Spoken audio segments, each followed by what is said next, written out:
So I just wanted to do a bit of an update. It's been a long time since I've done an update regarding Aptasia, regarding the tank in general, kind of what's going on. The tank in itself is doing really well, as in I've transitioned over from Reef zlements to quantum products, all quantum products, so I use everything to do with them now.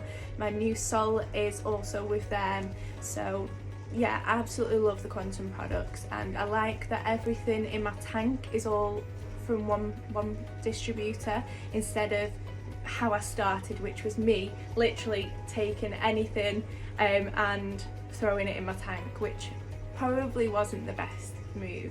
So now I'm with one distributor, and that is the best way that I found for myself to keep the stability and everything in place. So that side of things is great. Also what I've noticed since I've moved over to this salt is that the salinity level is staying a lot lower than what it used to. So previously I used to use lots of different salts from different shops that I would go to, and my salinity would always go sky high after a week or so before my water change.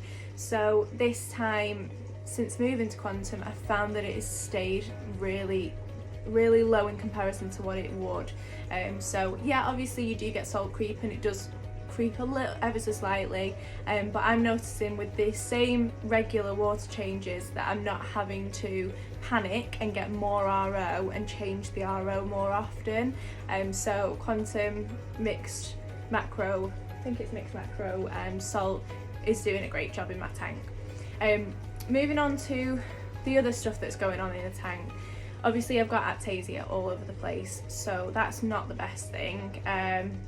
I, a long time ago, used Aptasia X and have been using that on and off for a long time.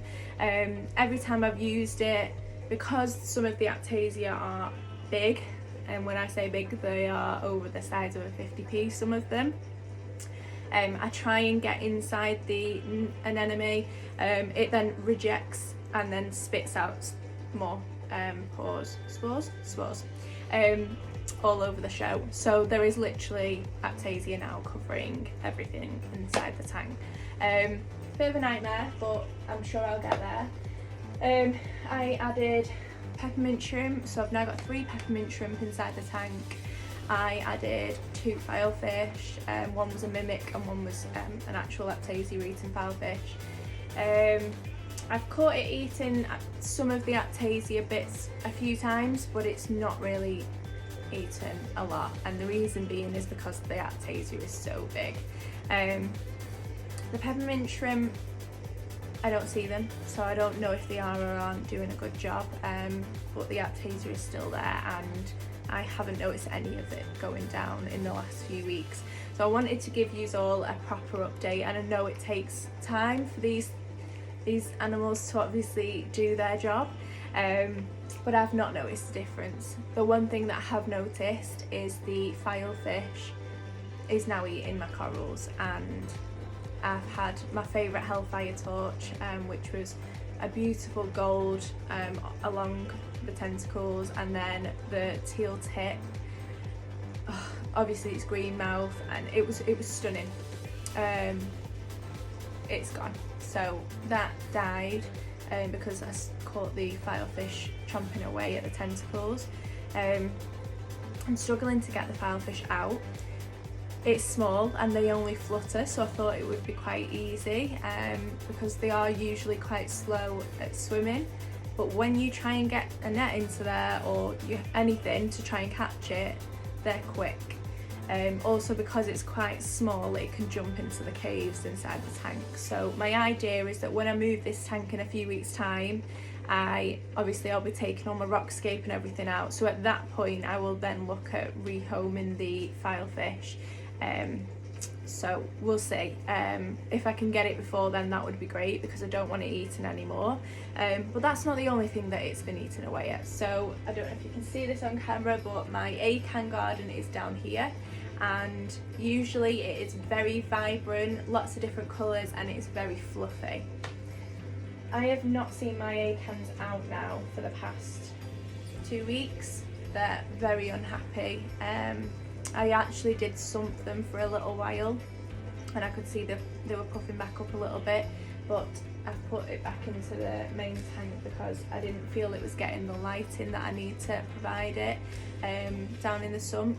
So I'm in a bit of a limbo situation at the moment, not sure what to do. I've also noticed my red chalice at the back, which is absolutely gorgeous, is now being eaten at. I can see some of the skeleton, which is another gutting thing. Obviously these filefish are quite slow at everything that they do, so nothing's kind of disintegrating hugely quick apart from the torch, which they do disintegrate quick if they're unhappy. What else? We also have my Manticora, the green Manticora that I have at the back. It's kind of a branching Manticora. It seems to be sleeping around there and then also sucking on the different parts of the branches through the night. But like I said, I'm struggling to get it out. I've tried quite a few different techniques to get it out. I think the best thing for me to do would be when I do my big move to get it out at that point. It's only a few more weeks, and as long as I don't catch it eating any more torches, then we should be okay. But if anyone knows anyone's selling a really nice Hellfire torch, can they please let me know? Maybe not right at this very moment, but as weeks come up, because I would like to replace it if I could. Yeah, other than that, everything is doing really, really well on the Quantum products. Everything else is looking very fluffy, more fluffy than it was a while back when I was on the Reef's Elements. So, I mean, I'm not dissing Reef's Elements in any way, because I used it for a while and, you know, all the corals were happy, but they seem to be doing a lot better, the corals that are inside the tank, other than the ones that I've seen the filefish actually eating. Like Goniporas, I've actually struggled to keep Gonipora since I started this tank, so I've been trying different pieces throughout the months and I've been struggling. Since I've moved to Quantum, I have now got this beautiful huge pink Goni, which you can see here, which is just getting bigger and bigger as the days go on, which is lovely to see. And then I've also got a smaller piece of pink Goni, slightly different in colour, and smaller tentacles on it, or polyps should I say, on it, and that's doing really, really well as well. So I guess something's changed inside the tank to say that I can see something that wouldn't usually be okay in the tank. Straight away when I've bought Gonipora before, they've ended up dying. So yeah, switch one, not sure, switch cardboard. I'm doing something right. So yeah, there's my update, guys. If you have any questions at all, please let me know. I absolutely love as well my polycarbonate tank lid that I got from London Aquatic Design, and go over and give them a little look, guys, because they make some great quality polycarbonate lids. Yeah, that's it from me. Take care, guys.